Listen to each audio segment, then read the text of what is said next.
Alrighty, guys. So welcome. So my name is Miguel Camargo. I'm a regional vice president with our company, and we're glad to have you guys on here. The reason I'm doing this with you all tonight and then for the next 6 nights is because I want to help you guys make 2024 the best year you've ever had. You guys want to make more? Going to my theme of the year is that swagger like us. I'm trying to get that Kobe number, 1 over Jordan. I want to make a lot of money. I want to impact a lot of lives. But in the other aspect of this is I want to change. I want to give you guys of what I've been very successful at.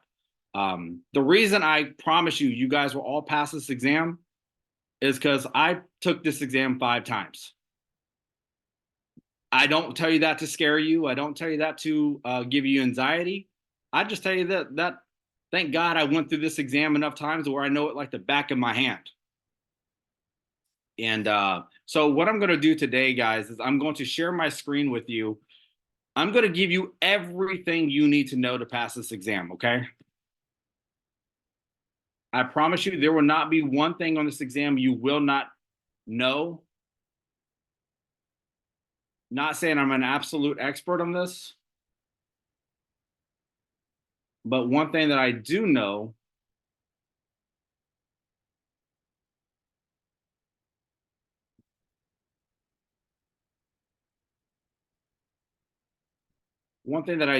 is that if we work this thing together and we grow as a team, we will be prepared. All right, guys. Let's see. Make sure I have all this stuff up. Okay. So you guys all seen this part right here? Ucanpass, Exam FX. You guys have seen this? If you are not familiar with this course, I promise you by the end of this time period, you will need to know everything about this exam. So chapter 1, guys, is nothing more than completing the application, underwriting, and delivering the policy. What does completing the application mean? I'm going to go through a lot of these definitions, Stephanie. But Stephanie, one thing that you're going to know by the end of this exam is that there's a lot of fluff. I'm going to help you understand every point that's important. If I tell you to write it down, write it down. If I tell you to ignore it, ignore it. Because you'll see that this exam, everything starts to repeat itself. But I say 80% of this exam is vocabulary. So if we can get the right vocabulary down, we'll have a better chance at passing this stuff on the first go around. And if this is your first, if you've taken the exam multiple times like myself, congratulations, you'll have a great story to share with your future teammates. And you're going to say, man, I met this guy, this stud guy that they call Sexy Mexi. He took this exam 5 times. If it took him 5 times, you got a shot. And so I would say bring out a notepad. If you've never looked at this course before, don't feel bad. If it's your first time logging into our class and this stuff seems like I'm going too fast, I'm going super fast so you can go back and rewatch this. This is not going to substitute you actually reading and taking the quizzes yourself. This is going to be an additional tool to give you everything you need to know to pass the exam. Any questions before we get started? Feel free to unmute yourself. Feel free to ask questions. No? And if you don't have questions, that's okay. Ty, good to see you. Good to see you, Leslie. All right, so Katia, good to see you too. Ashley, good to see you. Amanda and Mr. Drop Zone. Okay. Let's see. Stephanie and how you say it is Lakita? Is that how you say it? How do you say your name? I don't like to butcher names.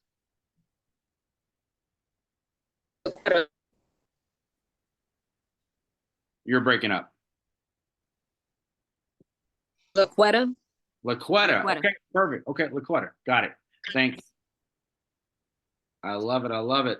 So let's go ahead and get this thing kicked off, guys. So the first thing we're going to focus on is contract law. Contract law is important. This is all the basics of life insurance. So insurance is just a transfer of loss from one individual to a business like an insurance company. Insurance law is very simple. You get car insurance on your car. because you're legally required. But if you get into an accident, you don't have to take the whole loss of it. You still got to pay your deductible, but you're going to transfer the loss to the insurance company. So instead of coming out the pocket 15, 20,000 to repair your car, you pay your $500 a month because, you know, car insurance people taxing people like crazy these days, right? Because I know no one out here driving dirty, right? If you are, don't lie. That's like you ain't got to ignore. So let's talk about this. What is a contract? A contract is an agreement between two parties that's enforceable by law. Now, in order for a contract to be valid, you must touch on four things. First, it must be agreement. Offer agreement, which offers and acceptance. I'm going to touch on these. Consideration, competent parties, and legal purposes. So offer and acceptance. There must be a definite offer by one party. So in life insurance, the offer is, Stephanie, you submit the policy. You say, hey, listen, I'm healthy. I'm 30 years old. I have no health conditions. So I'm going to submit my premium, and I'm submitting my application. The acceptance is when our company, the insurance company, says, Stephanie, we like your health. We're okay with your background. We're okay with the premium. Now we accept it. So you offer your application and your premiums. The underwriter says, hey, it's accepted. We like that. And then they issue the policy. That's the only offer. That's what offer and acceptance means. Consideration. Consideration is a binding force of a contract. So we say consideration is when you bring something of value. Each person brings something of value. So you bring your premium to the company. And when an insurance company is collecting premiums from multiple people, gosh, I mean, we know what that looks like, right? Imagine how much money these insurance companies make from collecting all our premiums and don't have to pay out nothing every month. So we're offering our premiums, and in return, the insurance company has to pay in the event of a loss. So you're going to pay X amount a month, and the insurance company says, well, if you pass away, we're going to pay out X. So if you look at it right here, the next part is competent parties. This is a very simple subject. Competent parties are people that are able to enter a contract. And you'll see this on the exam. The ways that it defines competent parties are legal age. So you must be 18 or older. You must mentally be competent, so you know what the contract says. You can't be under the influence of alcohol. On the exam, you'll see which of the following are not an example of competent parties. And it'll say like secondary education or needing a high school diploma. So be on the lookout for that. That's an easy question for you to get right. So understand, under competent parties, make sure you put legal age. I'm sorry, competent parties, legal age of 18 or older. They understand the contract and not under the influence of drug or alcohol. I know it's common sense that seems, it's an easy question to get right. Legal purpose. The purpose of the contract must be legal. So there has to be what is called an insurable interest and consent.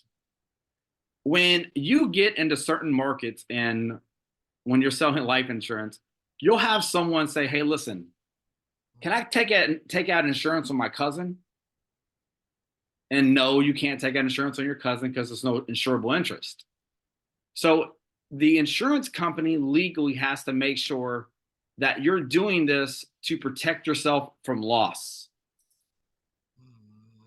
So, and I'm gonna cover insurable interest in a second. So just make sure you understand this. It must be legal and not against public policy. So insurable interest and consent. Just make sure you know that. Distinction characteristics of an insurance contract. So you see the word contract of adhesion. I want you to write the word take it or leave it next to that.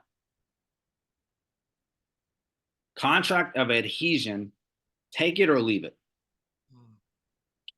Now, this is when the insurance company says, hey, we're going to insure you for X amount, but you must pay this amount.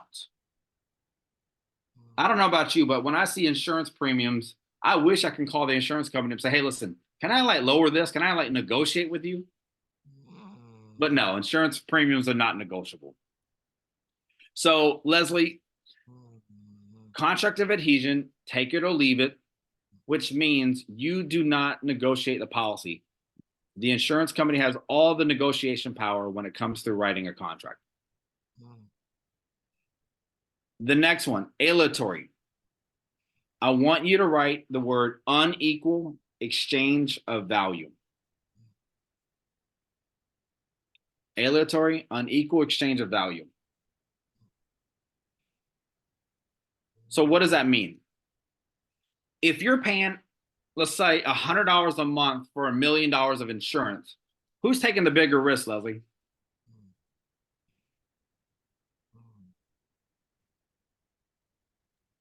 I was writing, sorry, what did you say?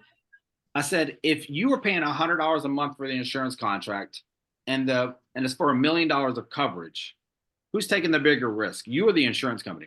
Oh, the insurance company. So that's an unequal exchange in value. Would you agree? Yeah. Now, do we want to pay $100 a month that we know we ain't gonna get nothing out? No. But we know if God forbid something happens, right. This your family's gonna be able to collect on that death benefit. Absolutely. Perfect. So any questions on this, guys? If you any questions so far, feel free to chime in, ask questions, type anything in the chat if you have questions. And if I don't hear anything from you, I'm just going to move on. So that's all we need to know about contract law, guys. Oh, I'm sorry. There's one more thing. Unilateral. Can you repeat that phrase for the aleatory one more time to write down? Unequal exchange of values. Thank you. Unequal exchange of values. So the next one is unilateral. I want you to write the word one-sided contract. Uni, which means one, lateral contract. This right here is a good thing for the client, which means says the insurance company is the only one legally required to pay out if something happens. Because you know, Stephanie, that the moment you get an insurance policy, insurance company can't cancel you. You can cancel your policy at any time. But as long as you keep paying that premium, and they're in the event if something happens, they are legally binded to pay the contract within the scopes of their policies. So if you die of natural causes and you have a term policy and you die just regular, that insurance company can't come back and say, hey, you know what we were thinking? Can we do this? No, they are legally required to pay out that insurance policy. I thought we were done with contract law. I guess we weren't. I was ahead of myself. Conditional contract. Okay. So as the name implies, a conditional contract requires certain conditions must be met by the policy owner and the company in order for it to be executed before each party fulfills their obligations. For example, the insurer must pay the premiums and provide proof of loss in order for the insurance company to cover the claim. That seems pretty simple. That seems pretty common sense, right? Okay, let's talk about representation and warranties. On the name warrant, when you see the word warranty, I want you to write the word guarantee. The word warranty, write guarantee. This is an absolute true statement in which validates the insurance policy depends. Breach of warranties can be considered grounds of voiding policy return of premium. Because such a strict definition, statements made by the applicant on life and health insurance policies, for example, are usually not covered warranties except in cases of fraud. Give an example of what warranty means.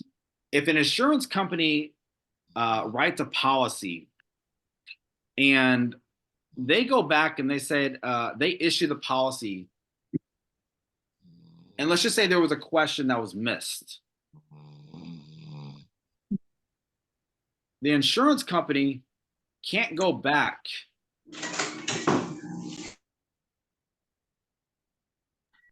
Yeah, what's the snoring? What's the noise in the background? Yeah. Guys, Briseda or Bernard, I'm gonna mute you guys. Please. It sounded like somebody was snoring. Please don't be disrespectful here. I promise you, I'm the one guy. I'll kick you out so fast and won't let you in. I'm not gonna disrespect y'all time like that. So please don't disrespect us. Okay, guys. So back to warranty. That's warning. Warranty. So if you are in the position where an insurance company writes an application, right? And you tell them, or they issue the policy, and they miss the question, they miss something on the application, it guarantees they can't go back and change it. They've issued the policy already. That makes sense? Once the policy is issued, they can't go back and change in that area. Representations are statements believed to be true in the best of one's knowledge, but they are not guaranteed to be true. When you're taking an insurance application from someone, Dante, you ask them the questions. They're answering it best off of the best of their knowledge. You can't say, hey, listen, I ain't got no health problems, but to the best of your knowledge, you don't.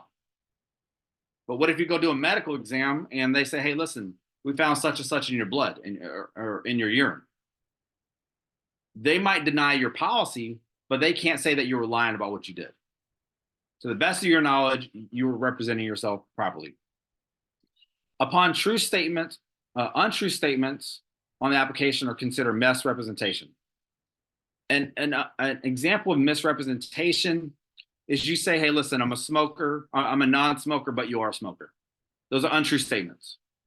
Or, hey, listen, I don't plan on going to go skydive next year, but you got it scheduled next month.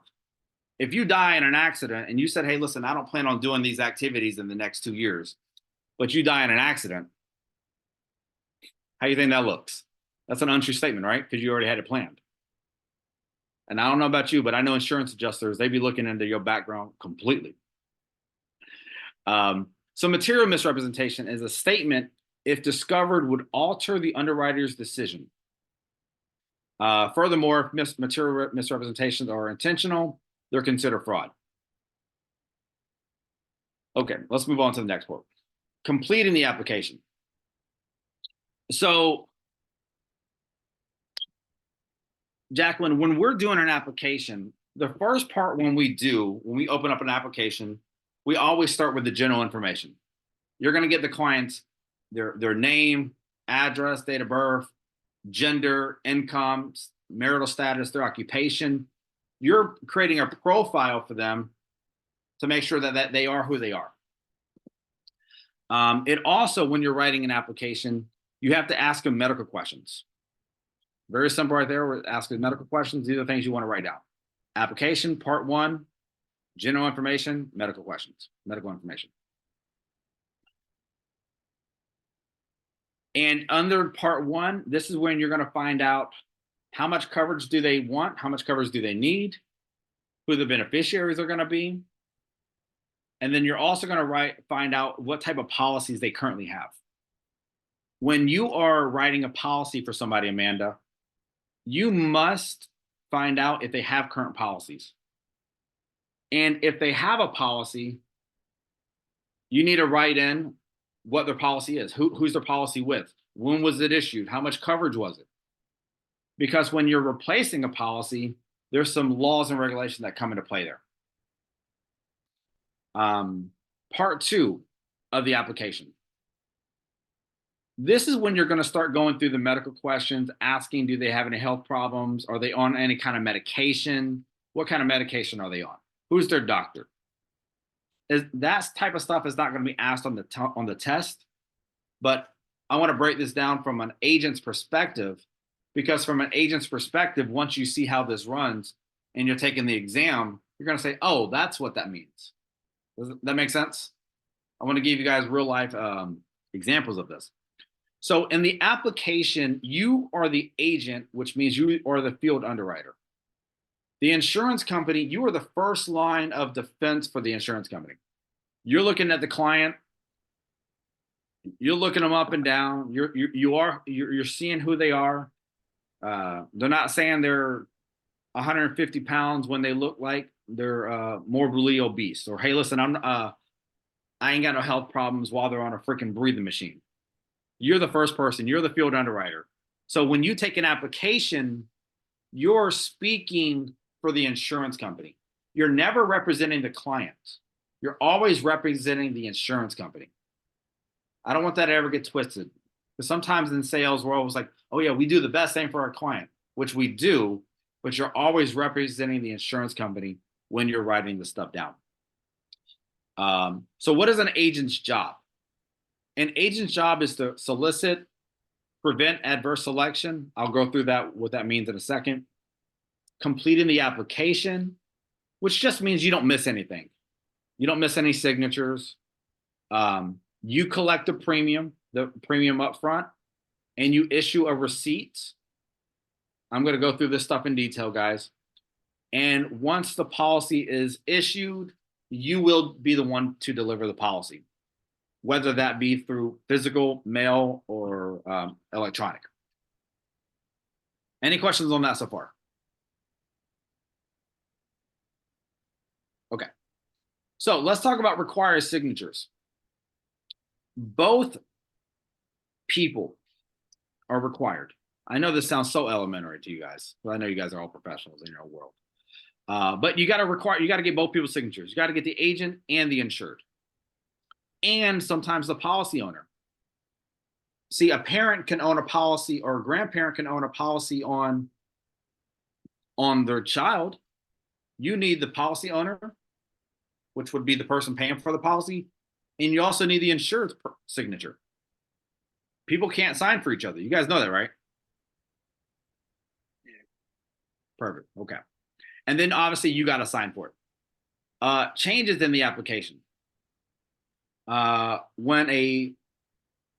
This is a very simple one. If you guys ever go to the bank, if there's ever a mistake on the document, you can't just white it out, right? You can't just erase it, right? If there's ever a change on a policy, the client does a line straight through it. They initial and date it, just like any legal document. So if it ever asks, hey, listen, there's a mistake on a policy, what do? You either have the client do a line, they initial, and they date it, or you start a whole new application. You don't white out, you don't erase it, you don't try to write over it. And I know how elementary that sounds because we're in the electronic world. That doesn't happen. You know, back in the day when I first started, you actually had to use paper. Sound like one of those old people. I had to walk up 30 miles of school. So consequences of an incomplete application. Okay.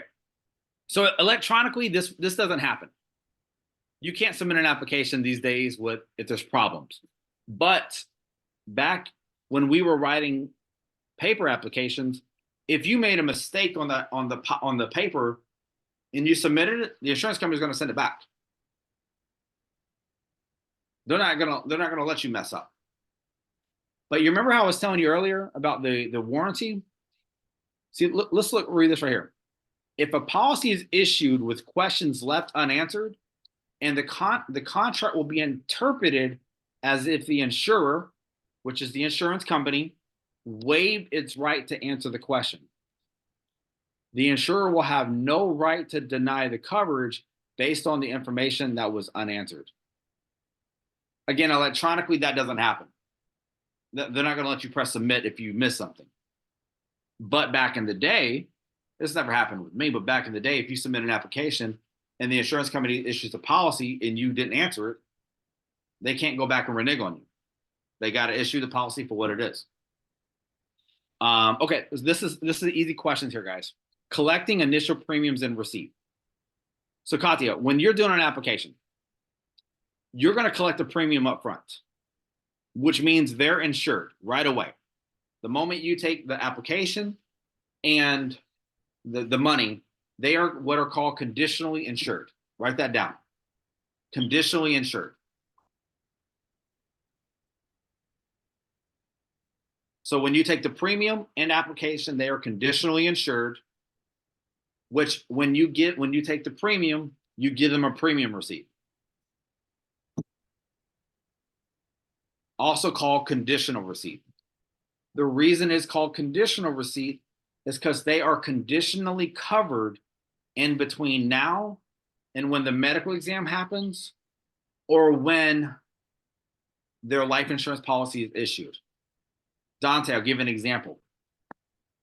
If I sit down with a client and they pay their premiums right now, they're covered. If they walk out the house and they get hit by a bus, and if nothing would have prevented that policy from getting issued, that family's getting the check, and they made one payment. So they're conditionally covered. Now, sometimes, Ty, you'll have someone say, I got health conditions, and so we do what is called COD, cash on delivery. We will just take the application. We don't take no money. Let the insurance company go through their underwriting process. And if we find out that they can get approved, then we'll collect the premium on the back end. But they're not covered during that time period during the underwriting. That make sense? Okay. Let's see. Replacement. So what I was telling you earlier on the journal information, replacing. When you are replacing a policy, it's good to get all the documentation, because not only does it let our company know, hey, listen, we're doing things by the book, but there's something called the replacement rule, which means if you're replacing a policy, you're doing it for the best interest of the client, not just so you can transfer someone's policy to another so you can make some money. So replacing is a practice of terminating an existing policy or letting it lapse for a new one. That's the definition of replacing. Is the practice of terminating an existing policy or letting it lapse or replacing for a new one. To make sure that replacement is appropriate and is in the best interest of the policy, insurance producers, which means is another word for the rep selling the policy, companies must take special underwriting measures to help the policy owner make an informed decision. Any questions on completing the application, guys? Anything you need me to repeat? Are we good to go? Okay. Again, if I'm moving fast, that's why you guys are going to be able to come back and rewatch this. Okay. I have a question. Yeah. So what if a person has a POA over someone? Are they able to sign for them, or how does Yes. that work? Yes. Okay. If they have power of attorney, then yes, they can sign for them. Okay.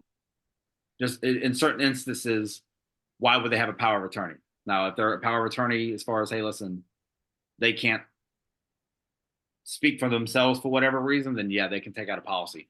But when I hear power of attorney, I'm thinking someone's sick and they're about to pass away. I don't know if that what you mean, but yes, if they have power of attorney, they can sign for them.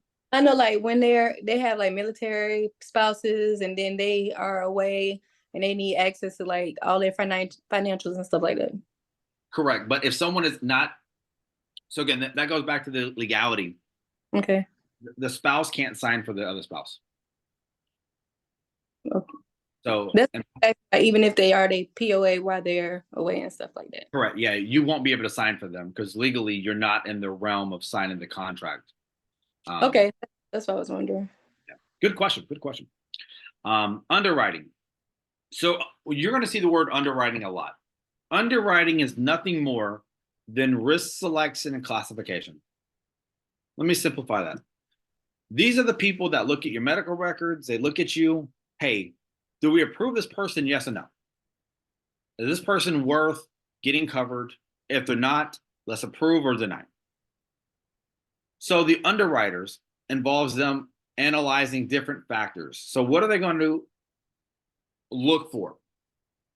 Every time when I've talked to underwriters, again, we're the first underwriter, we're the field underwriter. The things that they're looking to do is to help prevent adverse selection. You're going to see that a lot, but I'll break down adverse selection here in a second. Proper solicitation of the applicant. Did we do the right thing? Did we complete the application? Did we get the right signatures? Did we send the premiums to the home office? Did we deliver the policy? Sound like we covered that already, didn't it? You're starting to see that this thing's starting to repeat themselves. So don't get overwhelmed with all this information. Insurable interest. Ty, very simple. Let me give you insurable interest. There's only 4 people that can take out an insurance policy on another person. So insurable interest simply means the policy owner is going to lose something of value if this person passes away. Insurable interest means, is the policy owner, the person paying for the policy, are they going to lose something of value or financial loss if someone passes away? Insurable interest, write this down, must be in effect at the time of the application. Insurable interest must occur at the time of the application. But I'm going to give you examples of where insurable interest doesn't matter anymore. So these are the 3 or 4 ways that you can have an insurable interest type. Well, the policy owner is the one paying for the policy. You can take out a policy on yourself. You have an insurable interest. Hey, God forbid something happened to me, my family's good. The second one is the life of a family member, so a spouse or close blood relative. Let me break those situations down so you understand what close blood relative is. It's a spouse, it's your children, it's your parents. That's immediate family. Your spouse, your children, your parents. I own a policy on my spouse. I own a policy on my children. I own a policy on my parents. I wish I could take out a policy on my, let me be nice, I forgot this is being recorded, on some of my siblings that are not the smartest people in the world. I wish I could take out a policy on them, because if something happens, we say we go cash in on this. Now, I'm not saying that's the way you're supposed to think about life insurance, but guess what? That's the reality of life insurance. Life insurance is never for you. It is for your loved ones. The third one is life insurance on a business partner, key employee, someone who has financial obligations to the policy owner. So let me give you an example of a business owner. Stephanie, let's just say you and I go into business together. If you and I go open up a restaurant, you're 50% owner and I'm 50% owner. If my spouse is not involved in the day-to-day business, if something happened to me, do you want my spouse coming in to come to run the day-to-day stuff? Or are you just going to say, no, I don't want you out of the business? No. So that is what life insurance is in a business contract. It's called buy-sell agreement. You fund it with life insurance. You say, hey, listen, Miguel's spouse, you ain't been around here anyways. Don't even be trying to step in foot now. Here's the check. I'm buying your 50% away from you. The business is 100% yours now. That's how life insurance works in a business relationship. Now, Stephanie, you remember how I talked about insurable interest only has to occur at the time of application? Let's just say you and I are business partners. And the business, you know, for whatever reason, we shut down the business. But you keep the policy on me, and I keep the policy on you. And we're both paying for it. If something happens to you or happens to me, do you think that if something happened to me, should the money go to my spouse or should it go to you? To you. Correct. It doesn't go to the spouse because, again, it was written for the business partner. Even if the business dissolves, the moment that application is in place, or sorry, that policy is in place, keep paying that thing. The other part is a key employee. If you are a business owner and you own a business, you as the business owner should have it in policy on yourself. Because if something happens to you, do you want the business to die with you? If you don't want it to die with you, and you are the most significant part of the business to keep it going, the business should own a policy on you So the business is the policy owner and the beneficiary. You're the insured. If something happens to you, the money is given to the business to keep going. That is how you keep a business running. And that's with life insurance. That's how you keep that running. Let me show you the examples of where insurable interest does not exist. Is a debtor that has a financial obligations to a creditor. If you owe money to MasterCard, you going to take out an insurance policy on you to make sure they get paid? Or you say, helps, that's your fault, bye. You ain't getting it. That's a debtor. A debtor never has financial interest in the creditor. I know I went a little bit deep into that, but I just want to make sure that I give you every scenario possible. Sources of underwriting. So in a proper select classification, the insurer needs to obtain the applicant's background information and medical history.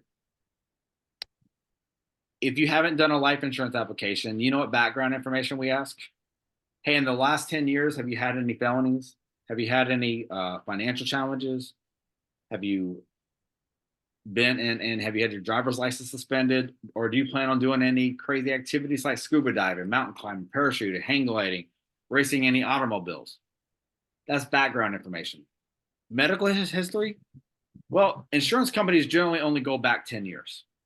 In the last 10 years, have you been diagnosed or treated for any of these situations? As the agent, Dante, that's what you're going to be asking people. So let's go through the application process. The person applying for the life insurance must submit an application for approval. Life insurance is not something you buy. It's something you must apply for. Because I don't know about you, you guys may have already had some experience in this business. You had anyone say, hey, listen, I want to buy some life insurance. They apply for it and then they get declined. I say, well, that's your fault. You should never waited so long. You should have gotten insurance way before something ever happened. So Sebastian, let's talk about the next thing. It's called agent's report. The agent's report is a small little section on the application where you're going to write in little notes. You're going to say, hey, listen, the applicant looks like, I've never seen this happen. I've never had to do this. I felt like that client was lying about this. Again, you're representing the company, so you want to do the right thing by them. But this is where you write in any kind of notes of where you say, hey, this happened on the appointment, such and such. This might be something up with their health. The other part of underwriting, investigative consumer report. This is to supplement information on the application. The underwriter may order an inspection report on the applicant from an independent investigator firm or credit agency, which covers financial and moral information. They are general reports in the applicant's finances, character, work, hobbies, habits. Companies that use this inspection report are subject to rules and regulations outlined by the Fair Credit Reporting Act. I've never seen this, Amanda, but if this ever happens to a client, based off the Fair Credit Reporting Act, the client can get all the information from that. The Fair Credit Reporting Act is established, Sebastian, to protect consumers from inaccurate information being spent out there. I don't know about y'all, but did you know that when you apply for when you apply for car insurance, they actually look at your credit score. They build a whole profile off of you. Whether you think that's right or wrong, I think it's weird, but I think that's set up to be that way. But whatever information insurance company uses to determine why you were approved or declined, you are entitled to all that information. Consumer reports are written or oral information regarding the consumer's credit, reputation, habits reported by the reporting agency from employment records, credit reports, and other sources. I've never seen where an insurance company goes and looks at your credit.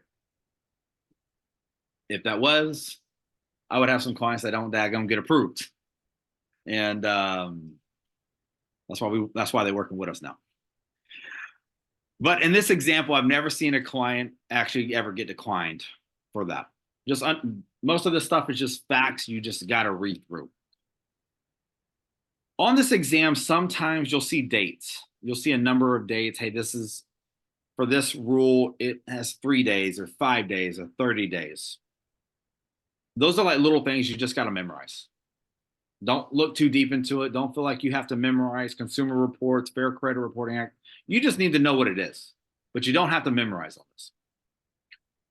But for the sake of this recording, investigative consumer reports are similar to consumer reports that they provide information on the consumer's character, reputation, and habits.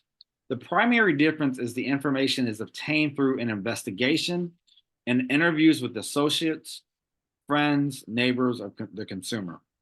Unlike the consumer reports, these reports cannot be made unless the consumer is advised in writing about the report within 3 dates of the report that was requested. The consumer must be advised that they have the right to request additional information concerning the report, and the insurer reporting agency has 5 days to provide the consumer with additional information. I can tell you I've probably never seen that on an exam. Let's talk about here. Okay, so here's some small little laws you might want to write down. An individual who unknowingly violates the Fair Credit Reporting Act is liable for the amount equal to the loss of consumer, as well. It must be reasonable, as well as any reasonable attorney fees incurred in the process. An individual who willfully violates the act enough constitutes in general patterns or business practice is subject to a $2,500. I can tell you, never seen that on the test. I want to come down here to, this is the part you are going to see on the exam. It's called the Medical Information Bureau. Another word is called MIB. You will see this on the exam. The MIB is a membership organization, made up of insurance companies. Is a nonprofit trade organizations that their job is to collect and maintain and make available to insurance companies any important information regarding underwriting. Did you know that insurance companies share your information with each other? I'm not talking about HIPAA law. I'm talking about that if you apply for life insurance with a company down the road and then you go try to apply over here, they got access to the same information. They share it with each other. So the MIB, you want to make sure that you understand that it is it's owned by insurance companies. It's a nonprofit trade organization, but their job is to collect and maintain information that helps with the underwriting process for life insurance and health insurance. Any questions on that? Okay, so let's go into medical examination. So when you take an application, Dante, there's a couple things that have to go into play. So there's policies out there that you can actually apply for life insurance, and just based off the medical questions, you don't have to go through a medical exam. Those are called rapid issue policies. They're just going to go based off your questions, and if nothing's flagged in your medical and your underwriting, they just issue the policy. But there's another form of underwriting where you go a little bit deeper underwriting, where you said, hey, you know what? I want to do a paramed medical exam. This is also known as blood and urine, where you have a physician or you go to Quest Diagnostics, you have someone from exam 1 come to your house, and they take your blood, they get a sample of your urine, and they do height and weight.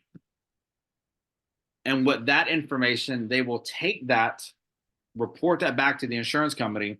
And since they're doing a deeper underwriting, they generally give you a discount as a client.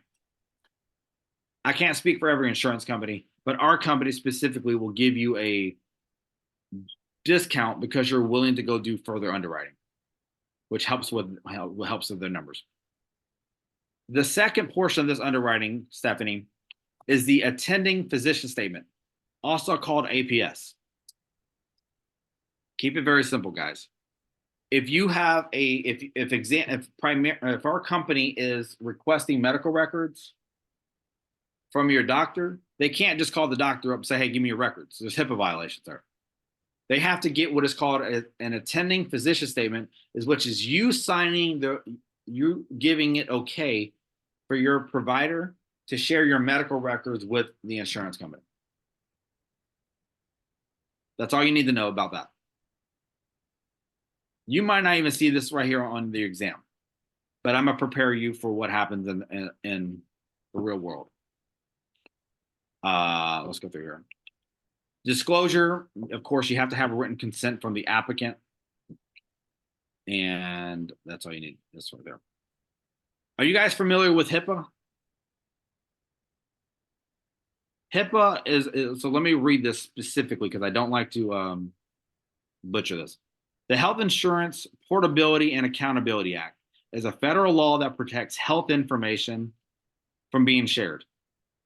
You remember during Rona, people were talking about, "Hey, don't ask me my stuff. I got HIPAA. This is HIPAA stuff."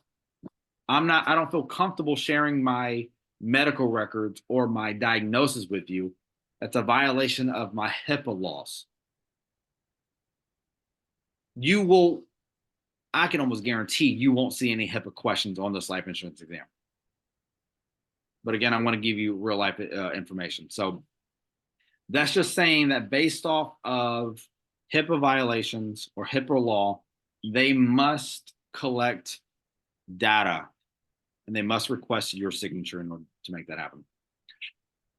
Okay, here's another piece. You're gonna want to write this down. This right here is called risk classification. Risk classification is what the home office uses to determine your premium. They're going to look at all your medical records, all your background, and they're going to give you 1 of 3 classifications to give you the price you're going to pay every month. So the first one is called preferred risk. Preferred is the cheapest. So I don't know what you want to write that down. Preferred is the cheapest. It's because you are the healthiest. You live a healthy lifestyle. You're better than normal. It's probably your fit guys. I remember when I first started my first policy, I was preferred plus. So I was like $120. And now you see I got a double chin, so I might not be preferred no more. Dante, why are you checking on my chin like that, bro? So preferred, there you go. The second one is standard. Standard risk is your normal average premium you're going to pay. So when you quote somebody for a policy and there's nothing in the medical records and their standard health, that's going to be the quote they get. Standard. This is what majority of people get based off of their lifestyles. Now let's talk about the next one. It's called substandard. Substandard is your person who has higher chances of something being wrong with them. They live a danger. And let me get to give you examples of what would cause that. Let's just say you got previous health conditions. Maybe you're type 2 diabetic. Well, you ain't quite healthy no more. So your risk level is substandard. And because you're a higher risk, you're going to be more expensive. So on substandard, write more expensive. Another word for that is called rated. You'll see the word right here, rated. When you write a policy, if you ever write a policy and it says, hey, the policy you initially quoted is actually X amount higher. It's because based off of their underwriting, they are rated. Any questions on this? Feel free to unmute yourself if you have questions on this. I can't see everybody at one time. Nope. Okay. Applicants who are rejected are considered decline risk. Why would someone be declined of an application? Well, there's something called no insurable interest. Remember, Katya, I was telling you I wish I could take out a policy on my siblings?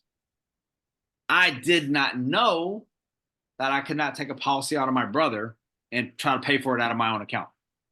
They said, no, Miguel, you can't do this. There's no insurable interest. I said, oh, I didn't know that. The applicant is medically unacceptable. Well, guess what? I have a sibling that we tried to get insurance on, but because of their previous habits and the previous stuff that they did, they were no longer acceptable to get coverage. So actually, so when we see that, that's the things we want to look at. The potential loss is so great that it does not meet the definition of insurance. I had a client hit me up last week and said, or 2 weeks ago, hey, is it possible to get insurance on somebody if they're on their deathbed? I'm like, unfortunately, no, you can't get insurance. Because if we could, we'd all get insurance the day before we die. Right? So insurance is prohibited by public policy or is illegal. Let's talk about stolen. So this right here, you want to write this down. You might see 1 or 2 questions on this exam, but you want to know this as an agent overall. Stolen is illegal. You cannot do this. STOLI stands for stranger-oriented life insurance or investor-oriented life insurance. Let me just explain to you what this is. Life insurance arrangements in which a person with no relationship to the insured, which is the stranger, purchases a life insurance policy on them with the intent of selling the policy to an investor. STOLI or is one of those things like, how the heck in the world would someone come across a STOLI? There goes the 2-month-old. I see the baby. I love it. I love it. Committed. So STOLIs are illegal. STOLIs violate the principle of insurable interest.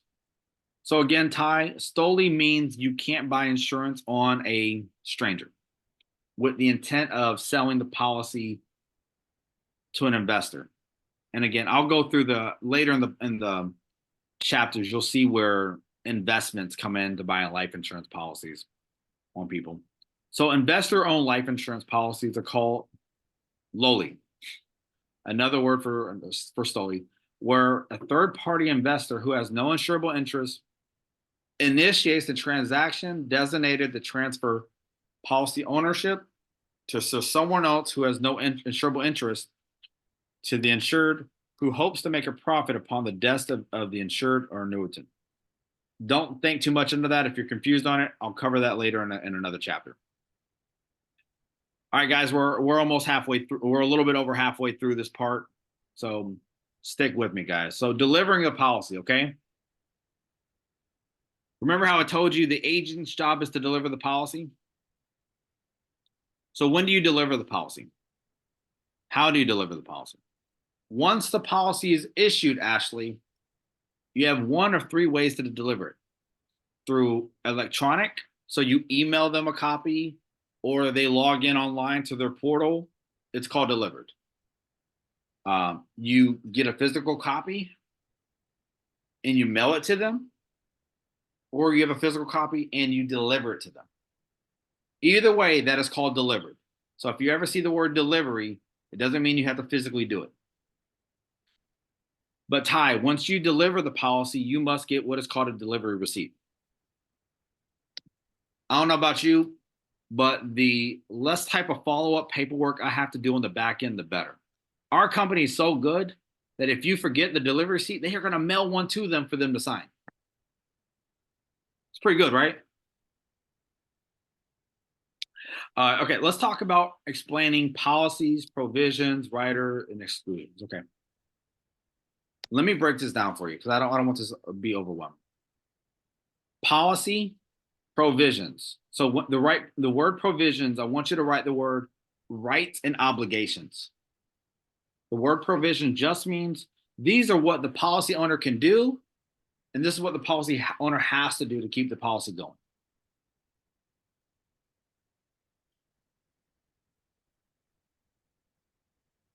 The word riders, I want you to write the word add-ons. These are add-ons to the policy. These are things you can add extra benefits to the policy. Provisions was rights and obligations. Riders is add-ons. Exclusions these are the reasons the policy would not pay out. These are what people would call, well, what's the fine print say? What's the reason this policy wouldn't pay out?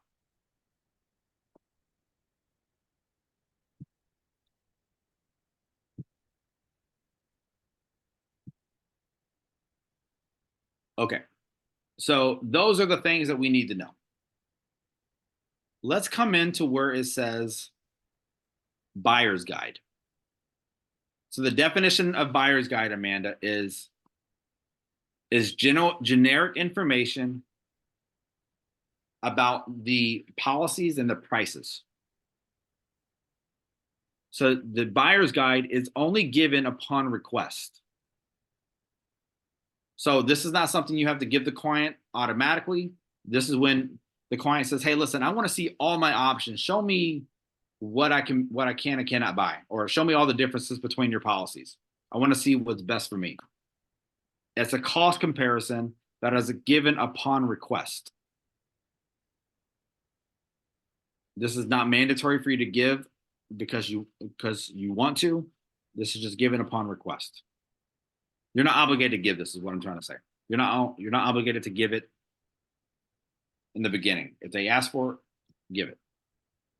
Let's see. If the policy contains an unconditional refund provision, at least 10 days, free look provision. Now, I know a few of you guys are in different states. So when I get to different laws and regulations, I'm going based off of a Florida study program. And your state, it might be a different version of this. You'll see the word free look provision. I want you guys to write that down, because I need you guys to look that up in your own state. The free look provision, that is when you deliver the policy, the client has up to X amount of days to look at the policy for free. That, Amanda, they look at a policy and they say, hey, on day 9, hey, I don't really want it no more, they get a full refund. That's what free look provision. What you need to look up for your own state is how many days is it?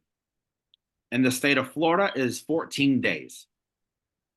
You can write that down. If you're in the state of Florida, 14 days is the free look provision for us. Policy summary is a written statement that describes all the features and elements of a policy. It's pretty self-explanatory. Okay, so let's go here. When does coverage begin? I kind of talked about this already. Coverage begins when you've received money.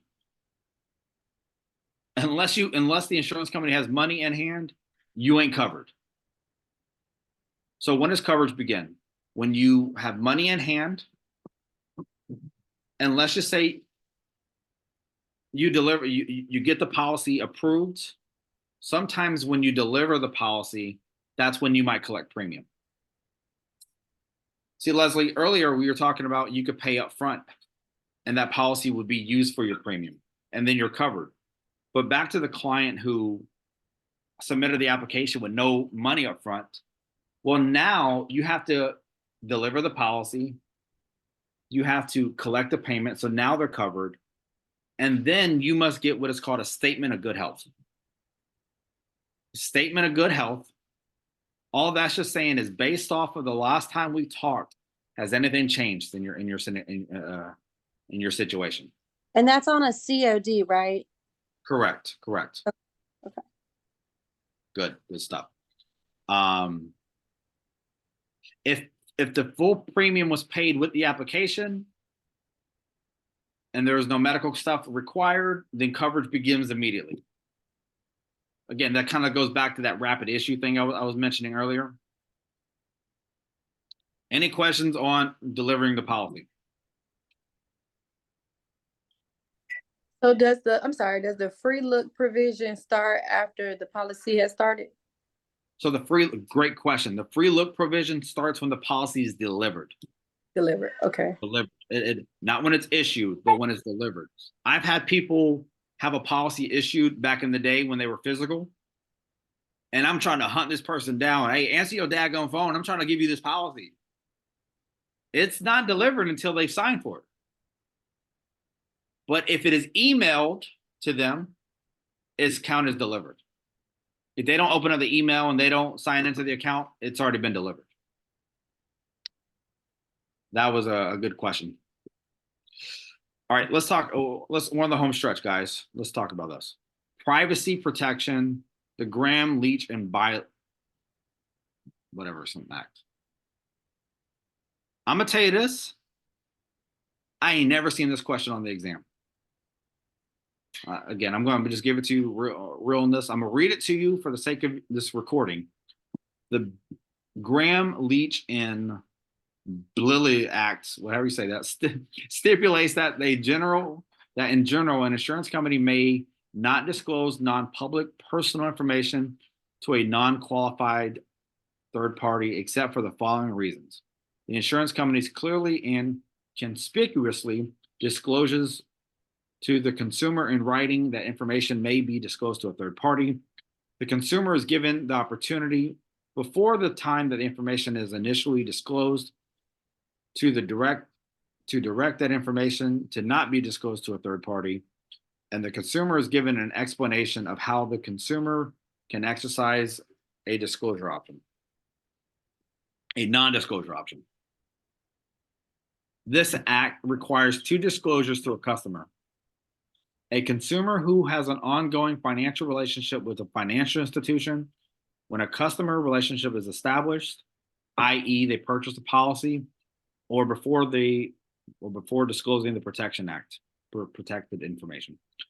The customer must also receive an annual privacy disclosure and have the right to opt out or choose to not have their information privately shared upon other parties. I don't know if that's got to do with it. I promise you, I've never seen that. Any of y'all ever seen this stuff in your lives? I don't know. I promise you. All right, let's talk about the last thing here. Okay. So the U.S. Patriot Act and anti-money laundering. This was actually written in 2001, right after 9/11 happened. Bush signed the U.S. Patriot Act. If you ever look into that, it's kind of crazy. You thought Bezos and all those guys were monitoring us? Man, they've been monitoring us since we had freaking Razor flip phones and sidekicks. You guys remember those sidekicks, right? And a little two-way beep beep, little Nextel, Nokia. My bad, Ty. You a baby. You don't know nothing about the Nokia stuff. You can run those things over with a truck. Okay, so let's just kind of read what this says. So suspicious activity. No, let me read this. The act enabled the Financial Crimes Enforcement Network to require banks, broker-dealers, and financial institutions to establish new anti-money laundering standards. I'll give you an example, guys. When you study for your investment license, they talk about money laundering at a big deal. Did you know that if you can only deposit a certain amount of money, like if you to go deposit 10 grand cash into your bank, on the back end, they're writing a letter saying to this, hey, this might be some type of scenario. Who drops in 10,000 of cash, or if you drop in $999,000, yeah, they're gonna write that up as a suspicious act. That's what that type of stuff is in place for. Not gonna see that on the exam. Okay, so suspicious activity reports. Any company that is subject to the anti-money laundering law program is also subject to the SARS rules. The SAR rule states that procedures and plans must be in place and designed to identify activity that one would deem suspicious of money laundering, terrorist financing, or illegal activities. Deposits, withdrawals, transfers from any other business involving $5,000 or more are required to be reported. So I was just saying this. Okay. Y'all have questions on this? Y'all need me to read over this, or y'all kind of got an understanding? Yeah, y'all go. Okay, y'all got an understanding of this. So chapter recap. Let's just see. If you guys come back on here to chapter recap, you'll see all the definitions that I gave you. Kind of break this stuff down, the stuff that's very important. We got this stuff done probably within an hour, guys. How you guys feel about taking a quiz real quick? You guys up for a quiz? We ain't got to get it right. We just got to attempt it. Remember this, guys. When you're taking these exams, it does not matter how many times you take these quizzes. Nobody sees your your results. Nobody cares about your results. We just want to see help you get through this. And repetition is the mother of learning. The more you do this, the more you look at it, the better it's going to be. So just for the sake of us going over this, let's just have a good time. Question number 1. Upon delivery of the policy, the producer may be required to obtain all the following except. C. You said C? Yeah, Who says C? Laquetta. What, you taking this exam before? No, I mean, I studied it. You sure as hell got that one right. She went straight for it. I didn't even get to read. I didn't get to read daggum to it. Come on. No, man, I'm the fast one on the exam. So she says it is the signed waiver of premium. Well, let's go through. Upon delivery of the receipt, it did mean we need to collect premium. We need to, because unless the company's got payment, delivery of the receipt and statement of good health. I think you freaking did a great job of that. Great job. Come on. Let's freaking get it. Let's go on to the next one. Question number 2. Oh, look at that. The one question I said you weren't going to see it. Here we go. We see it. The Graham-Leach, whatever, Lilly Acts was passed to define insurance as an interstate commerce, allow insurance companies to access medical records for underwriting purposes, to allow consumers to access credit and private consumer reports, or to protect private customer information filed with a financial institution. D. B? D. To protect private customer information? You got it right. You got it right. Good job. Good job. Come on. All the ladies on fire. Where the guys at, man? Y'all better freaking represent for us tonight. Never mind. Guys they don't really want it like y'all. So I got it. All right. What is the purpose of the buyer's guide? To list all the policy writers, to allow the consumer to compare costs, to provide the name and address of agents producing, issuing the policies, or to provide information about the issued policy. B. B? To allow the consumer to compare the cost of different policies? Absolutely. You've been hanging around Juan too much. You got this. Come on. All right. Who makes up the Medical Information Bureau? A former insured, a physician and paramedics, hospital, or insurers? Insurers, D. D. Guys, if you're feeling inadequate and you don't know what the hell's happening over here, that's okay. They've looked at this stuff a few more times than you have. So don't be beating yourself up. Insurers. Oh, good job. All right. Which of the following is a generic consumer publication that explains life insurance in general terms in order to assist the applicant in the decision making?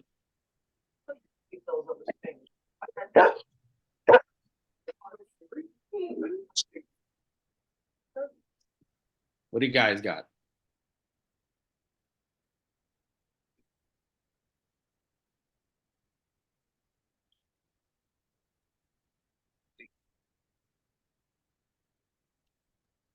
Is it summary? C?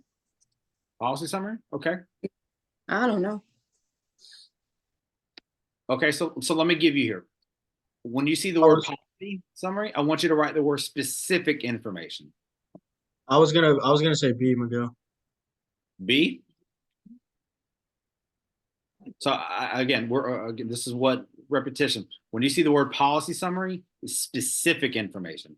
When you see generic consumer publication, they're just talking about helping someone with the buyer's decision. Again, they're talking about cost. They're talking about stuff of the policy. That one's going to be buyer's guide. Do you guys see how I came to that answer?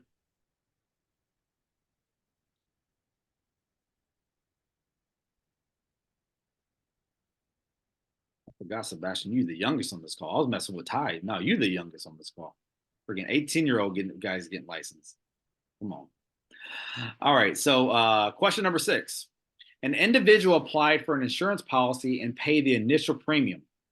The insurer issued a conditional receipt. 5 days later, the applicant had to submit to a medical exam. If the policy issued, what would be the policy's effective date? So in underwriting, it is always the last thing to happen. So the effective date, just so, because you didn't see this in there, the effective date would be the date of the medical exam. I'm just going to give it to you guys.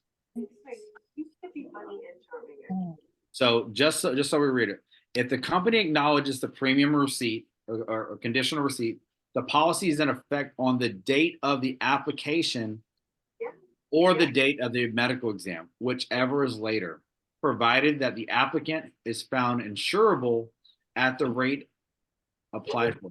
Let me give you an example here, guys. When you are in the field and you write a policy, it is so important the client get their medical stuff done as soon as possible.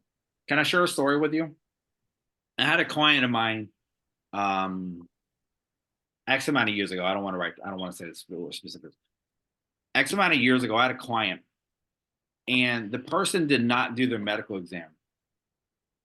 They did pay, but they did not complete their medical exam, and unfortunately had a very tragic accident.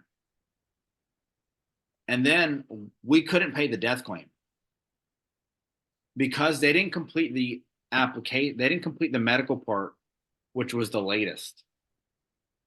You guys follow me on that? That should bring that scenario to life for this example. Whatever is later is when the effective date is. So when you're sitting down with clients, it's important to make sure that they get their medical stuff completed ASAP. Because they're still covered, but they're covered only until this medical part is done. All right, so so what do individuals use to transfer their risk of loss to a larger group? Insurance. D. You got it right. Insurance. Great job, guys. Great job. Insurance is a mechanism whereby an insured is protected against the loss by a specified future contingency and peril in return for the present payment of premiums, funds, or similar risk of loss by paying premiums. Funds are available to indemnify those who actually suffer from loss. So much textbook lingo. I'm gonna time for that. So if an agent fails to obtain an applicant's signature on the application, the agent must do which of the following? Return the application to applicant for a signature. B. Preschool, but I can make a turkey hand like a motherfucker. Favorite turkey hand. Perfect. If you guys have background in the noise, please if you have background noise, please turn that stuff off if you're gonna unmute yourself. I don't know where that came from. Okay, so someone mentioned B. Someone said B. Return the application for signature. But great job. Come on.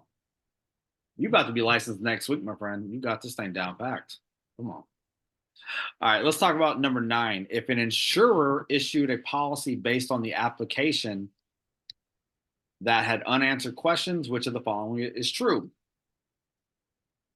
The policy will be interpreted as if the insurer did not have an answer to the question. The policy will be interpreted as if the insurer waived its rights to answer the question on the application. The insurer may deny coverage later, or the policy is voided. B, I believe. B. The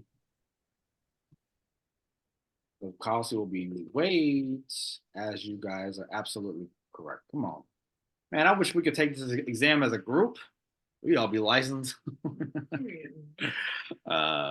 Okay, question number 10, which is the appropriate action by the insurer if the prospective insured submitted an incomplete application?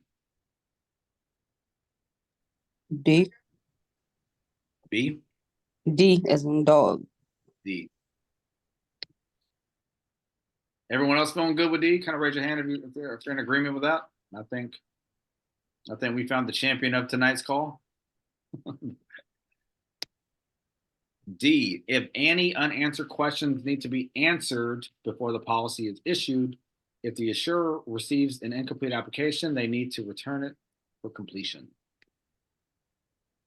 Most agents try to collect the initial premium for submission with the application. When the agent collects the initial premium from the applicant, the agent should also issue an applicant what? B, B? premium receipt, Yep. And also another word for that would be conditional receipt, conditional receipt, yeah. because they're conditionally covered and you're giving them the premium receipt. Great job. When is the earliest a policy may go into effect?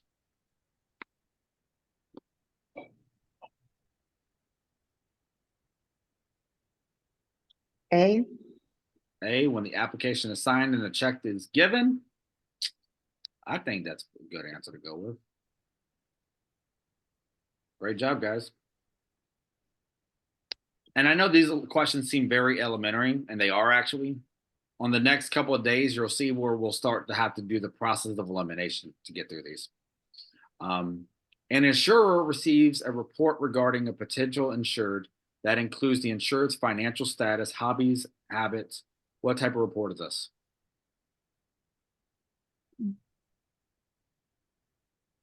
It's either the agent report or the MIB report. Oh my gosh. It's Nope. inspection Inspection. report. Inspection. I'm gonna go B. Inspection report. Let me see. I don't think I wrote that one down.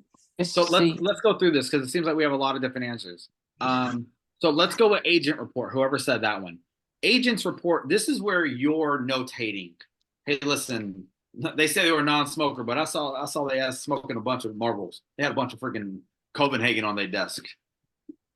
I'm not telling you to be a snitch like that. I'm just telling you that's on the exam. That's what it looks for. Let's see. Medical Information Bureau.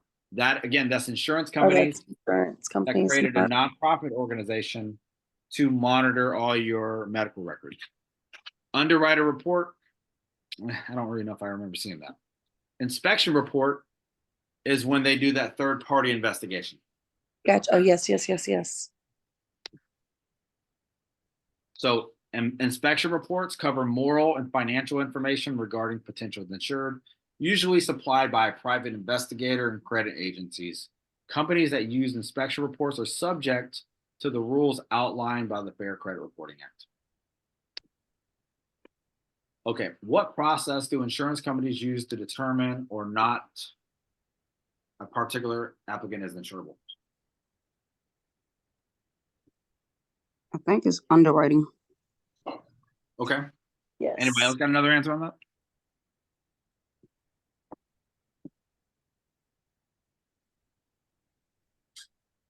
Perfect. Underwriting.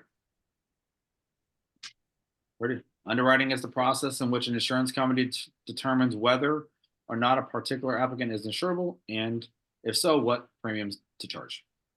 Last one, guys. What describes the specific information about a policy? Policy summary. Yeah. A. Come on. A. You see how those words go together? How I was telling you? Those are the key words you want to look out for. Buyer's guide is generic information. Policy summary, specific information. Policy. You guys got 100%. Congratulations. Give yourself a round of applause tonight. That wasn't that hard. You agree? That was pretty simple. We've been on here for called an hour, 20 minutes. And as you guys see, we have flashcards. We have video galleries you guys can go through, and each one, it'll give you a video you can watch. Tomorrow, we're going to go through chapter 2. And what I encourage you guys to do is do not rush through this stuff as far as feel like you got to go pass your exam tomorrow. Let's just get this stuff done the right way. Where am I trying to get sort by? I don't. I'm trying to, okay, home, there we go. The next one we're going to go over tomorrow is types of policies. I'm giving you a forewarning. Tomorrow is going to be heavy with definitions. But I'm going to be moving. I'll probably do a 2-part training on this one. Types of insurance is very simple. I'm going to break it down to you ABC, so where this stuff is not complicated. You'll realize most of this stuff is definitions. But for the next few nights, we're going to go through each of these chapters. That by the time you're done with this, you'll be able to go back and re-listen to this, re-watch this, play this over and over again, and say, "Dang, Miguel, you really ain't that good. This stuff ain't that hard. I can do this." And that is what I want to share with you guys. Any questions from this stuff tonight?